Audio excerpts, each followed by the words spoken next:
Get groceries delivered to your door in as fast as an hour with Instacart. They handpick fresh groceries from your local store and let you shop multiple stores in a single order. Use our link to get free delivery on your first order over $35.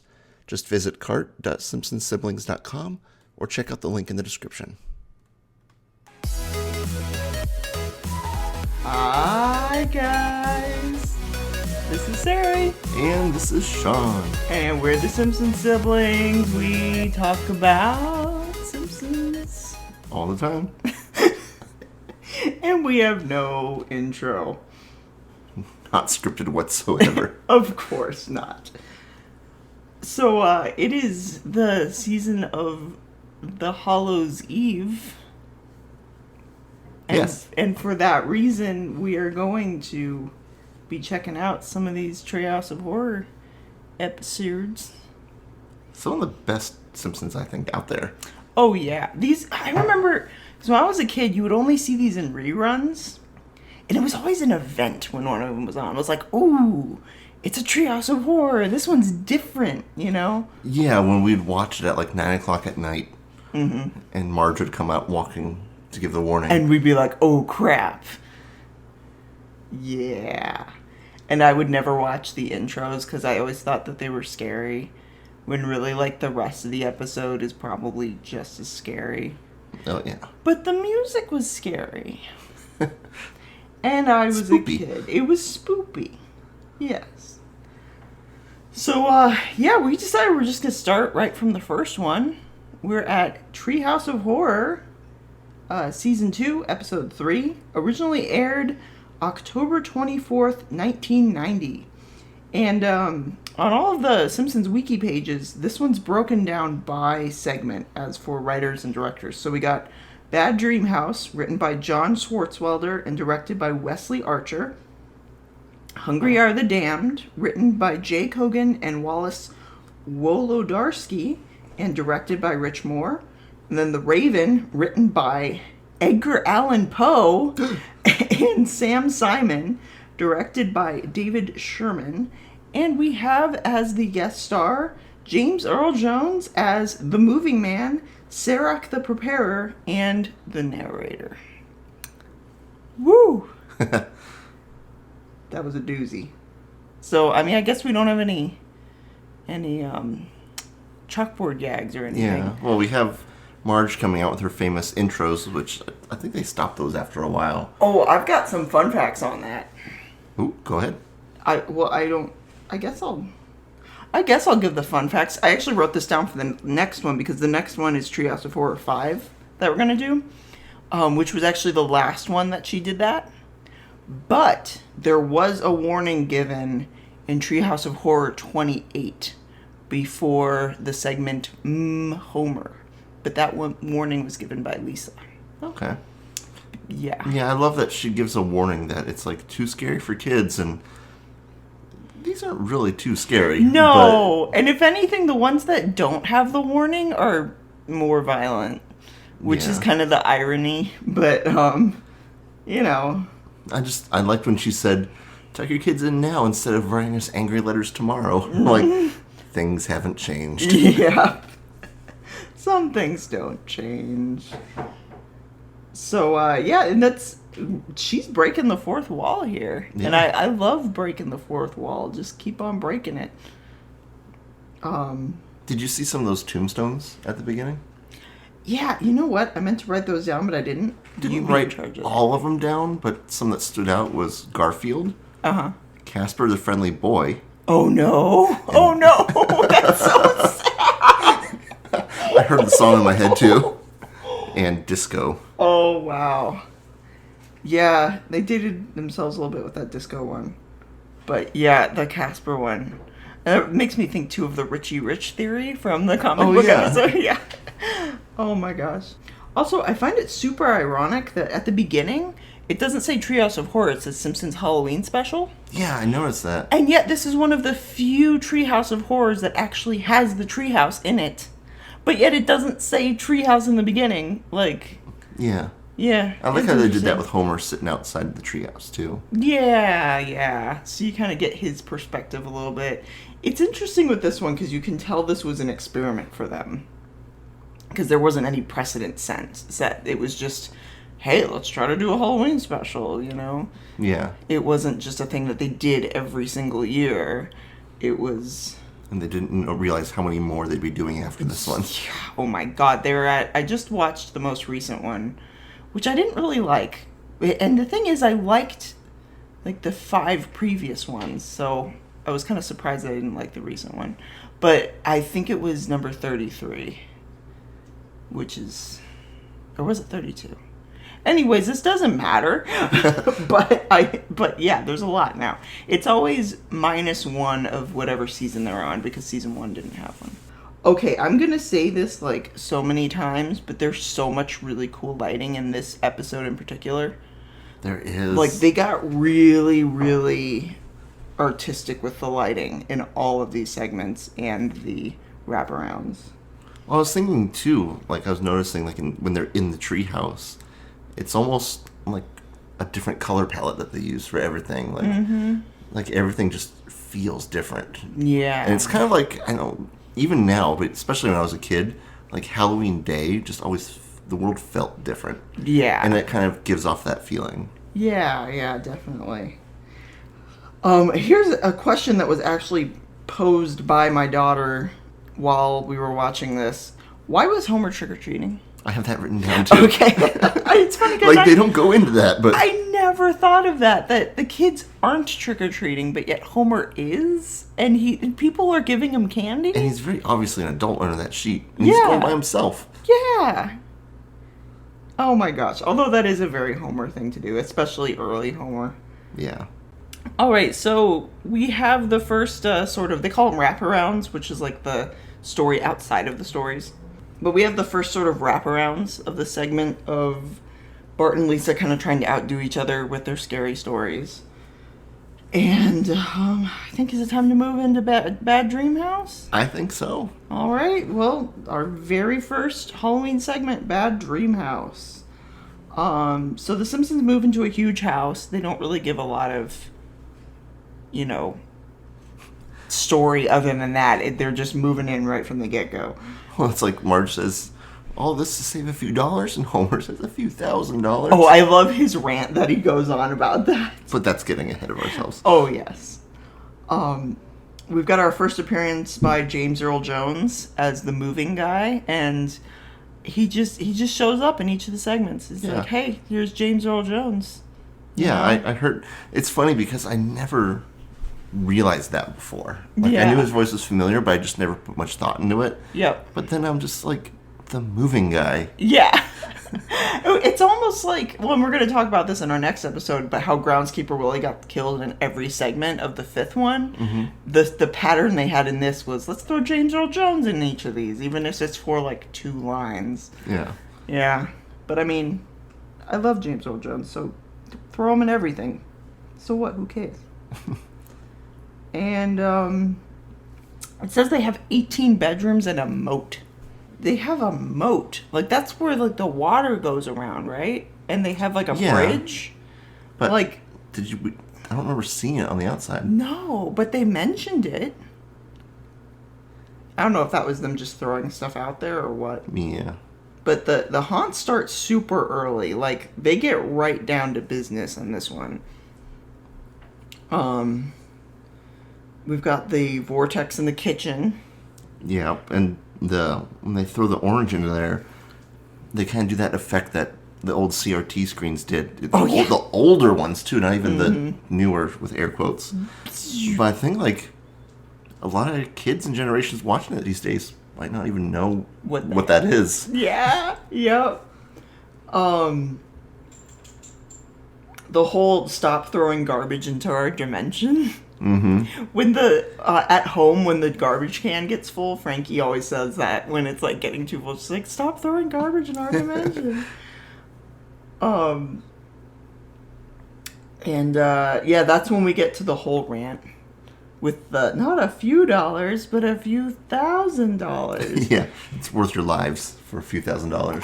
And like, he gets this weird, because this is season 2, so this is sort of in between, you know, Frosty's Chocolate Milkshakes and current Homer voice. And the way he says parts are, it's like, not a few dollars, a few $1,000. And he's got like that little bit of chocolate milkshake still on. Yeah. Well, it's a very specific rant, too, because usually when I think of Homer ranting, it's about nonsense and stuff. But he's got a very specific point he's trying to make with this. Yeah. But it's also about him being a cheap ass. Yeah. But, I mean, he has a valid point about why he's being a cheap ass. It's just not worth, like, death. Yeah. Yeah. And a bleeding wall kitchen. Yes. Which I thought was funny that Marge walks in. Not much has happened yet, and the walls are bleeding. There's a vortex on the wall. She's like, this is a minor inconvenience. Yeah, I always thought of that as, like, the walls were bleeding, but they couldn't notice it yet. Maybe. Like, it was happening sort of as, like, an invisible ghost house blood, which I'm sure is a thing that Invisible exists. house ghost blood. I mean, if the ghosts are clear, then the blood could be clear. It's a very valid point. Yes. I did not put a lot of thought into that one. I love how everyone's so quick to pick up their weapons at the end. Not even at the end, but like in the...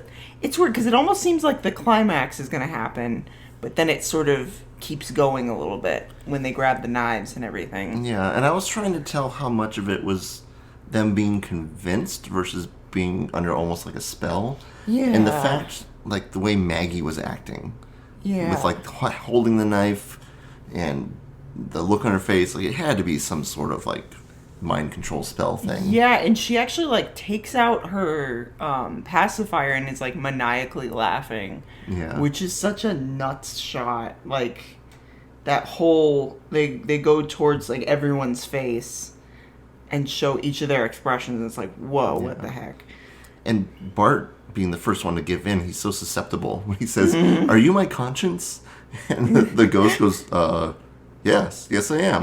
Like, it's so surprised that he's so willing. And, like, Bart's like, oh, yeah, I've heard you before. I think about this kind of stuff all the time. And the way they kind of trick you into thinking that Marge is part of it. Yeah, well, she's very aggressively making a sandwich.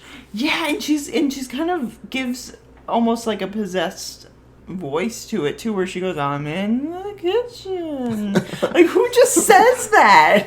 Okay, so if you were over visiting, and you're like, hey, where are you, Sean? I'm like, I'm in the kitchen. And you look at me, I'm holding a serrated knife in the air. Oh, dear God. And, like, slamming it down just to make a sandwich. You'd probably be a little concerned. I'd probably jump out the window. Yeah. And then it's just very fitting that the thing that can break this evil spell is Marge. Yeah. I think that's kind of sweet in a way. It's the power she has over the family. Yeah, well, and the fact that the voice didn't even try to convince her. Like, she didn't even hear it. Yeah, that's true. And her line, we've had our differences, but never a knife fight before. I mean, they've electrocuted themselves during No Disgrace Like Home, but not a knife fight. That's where she draws the line. It's about this time when they discover the ancient Indian burial ground. Very, like, small and specific area. Yeah. Well, it's something that's weird to me is the gravestone that says Pocahontas almost looks like the same font as the Disney movie. Which this was 1990, and that movie came out in 96. So I don't know if that's coincidence, or if they were working on that movie for a long time and there was, like, buzz about it, and they had a logo made already. I don't know. I'll have to go look at that again. Because, like, the lettering looks... And when I would first see it, I'd be like, oh, they're making fun of the Disney Pocahontas version. And then I was like, wait a minute, this is 1990. So, I don't know what's going on there. And I love Homer's argument on the phone with the realtor. Yes, it's amazing. What? Really? He may have told me 6 or 7 times. Yep. Yeah, so Homer definitely heard what he wanted to hear when it came to this house. He wanted to save that few $1,000s. Well, that poor realtor, after telling him so many times. Yep. And then for him to call at, like, 3 in the morning to complain. Mm-hmm. And to be yelled at by Homer. So I like that in the end, everything sort of falls apart because of each of the characters' dominant personality traits. So Bart kind of bugs it to make the walls bleed. Like, come on, get the walls to bleed. Do it. Lisa hyper-analyzes it. Mm-hmm. And then Marge lectures it. Yep. And so, I mean, we don't really have Homer in this situation at this point, but I just love that each of those things are what sort of drive the house crazy. And then, Life of the Simpsons? What choice do I have? And then it just explodes. Well, I guess it implodes. Yeah. And there's something I've been looking at on your paper that I've been wanting to say, and I'm wondering, can we say that in the podcast? I mean, I don't see why not. Okay, but if we are, you're going to have to say it. Well, one of my favorite Bart lines is the house disappears, all these lights going everywhere, and Bart just goes, bitchin'! Like, so emphatically how he says it. Like, I just love it. And it's like a half second before the actual explosion noise. So Yeah. he says it and then it's... And I just imagine them recording that like 10 times and picking the best one. Oh, yeah. Yep. Don't look at my sheet. Oh, no. I'm getting spoilers. I just couldn't help, like, I would just kind of glance over and I'd just see bitchin' written out. And I was like, yeah. All right, so we have sort of another wraparound here. And we have the severed finger, which of course is just like Bart's finger in a box, and Maggie kind of just starts sucking on it. Was that where they zoomed in on it like 3 or 4 Yeah, times? they really emphasize it. I'm like, we expect this on Bob's Burgers, but not. And I love Maggie just kind of going and trying to eat his finger. Ew, baby spit. Oh. So we've got Hungry Are the Damned is next. And this one, for some reason, this one really stuck out in my head as a kid. Like, I didn't really remember watching the first segment as a kid, but I remember the second one very, very clearly. I mean, I remember all these from watching them recently, but this second one, for some reason, really stuck with me. The whole Homer putting too much fuel in the what can I think? In the grill. Inlay grill. The grill. Inlay grill. Is kind of used again in Lisa the Vegetarian. That's what I was going to say. Yeah. I felt like it didn't fit to that episode. Yep, it's because it's used twice, but for some reason, Lisa the Vegetarian, it just burns like a regular fire. But here you've got that really dramatic mushroom cloud effect. Yeah. We also have the bug zapper that's located directly over the grill. Oh, I never noticed that. Oh my god, that's so gross. And it's just really enunciated bug zapping sounds. Yeah. We got that green shot of Lisa where it's like the background and the foreground move at different intervals. It's like the vertigo zoom almost. Yeah, I forget what that effect is called, but where you like adjust the zoom opposite of Yeah. I always just called it a vertigo zoom. Yeah. But she's got like her mouth gaping open and she's absolutely rock solid still and completely green, and that image was what really burned in my head as a kid. I always loved the second beam With Homer out. Yeah. That always made me laugh.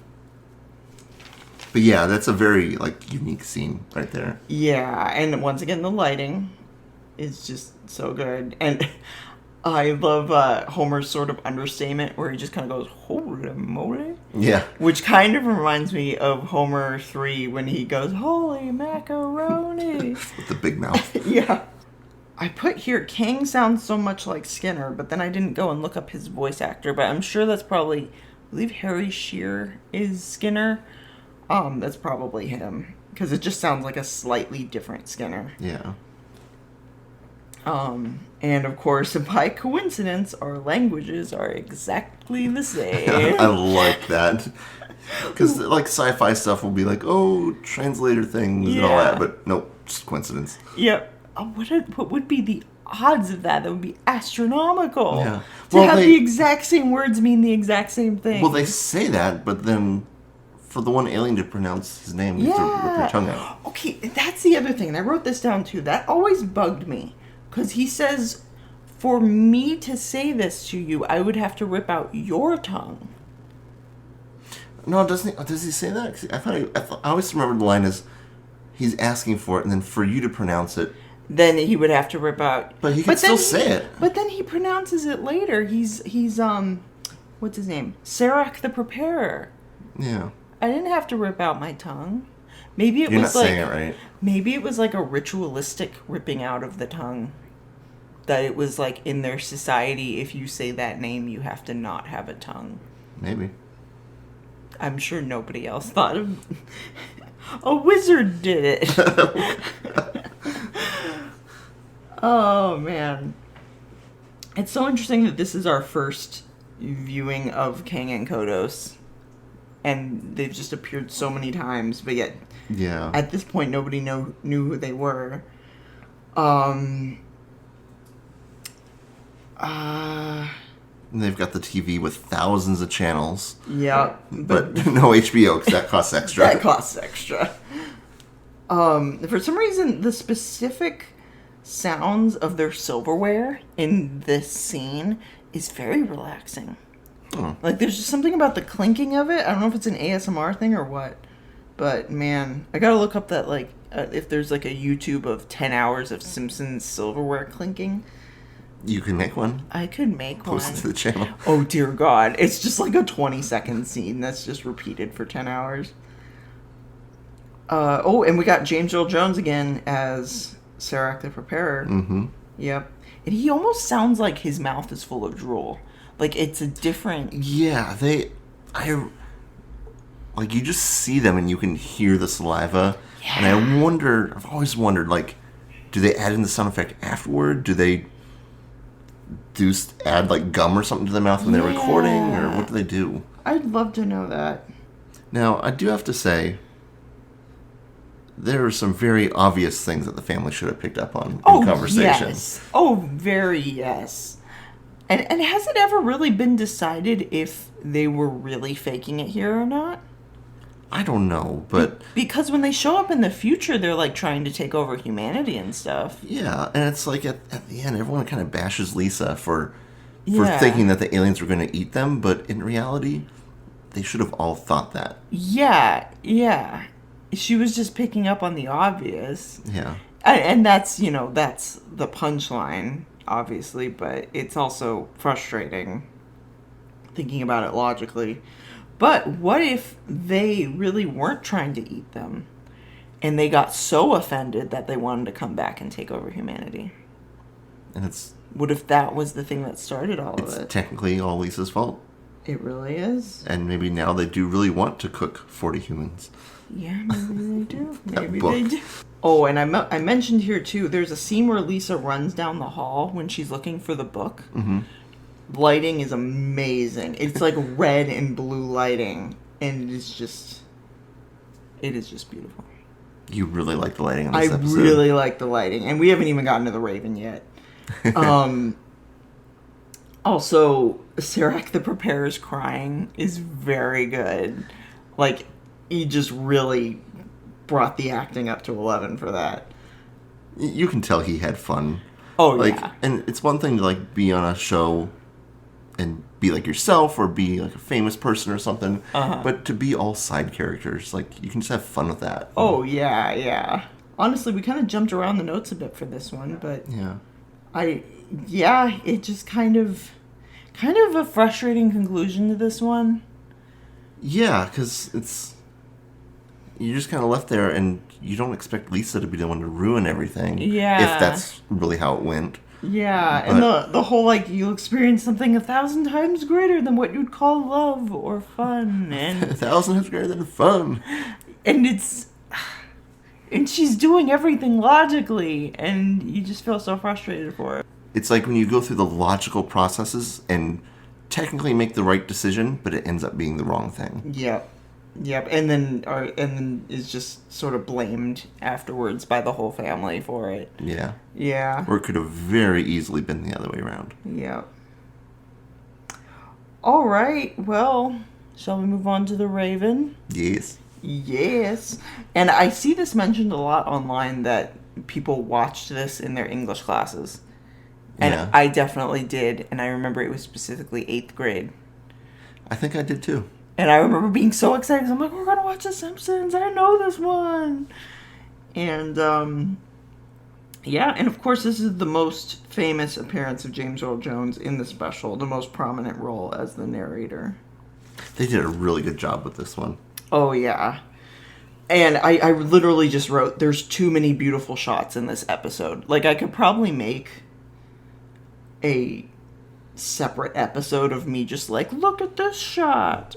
Oh, my God. And then just, saying that like 50 times. Well, it also goes kind of contrary to what you're used to with The Simpsons with all these still shots. Mm-hmm. There's a lot of, like, camera panning and motion Yeah. with this, like, zooming in and twisting around, kind of building up the tension in the poem. Yeah. Well, it's something I wrote too. Everything in the room is huge. Like, the room looks huge. There's a part where, like, Homer's clinging to the chair and the chair's, like, 3 times his size. Mm-hmm.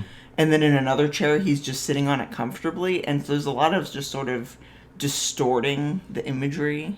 Yeah, and, like, when he opens his chamber door and, like, there's that long stretching hallway. Like, I loved how that just gives, like, kind of some scale for that moment and how he was feeling when he opened the door. That reminded me of the Doctor Who episode where 12 is trapped in the cathedral. Yeah. Just really long freaking hallways and just the forebodingness of that just, being so alone. Yeah. Raven Bart is just so dang happy.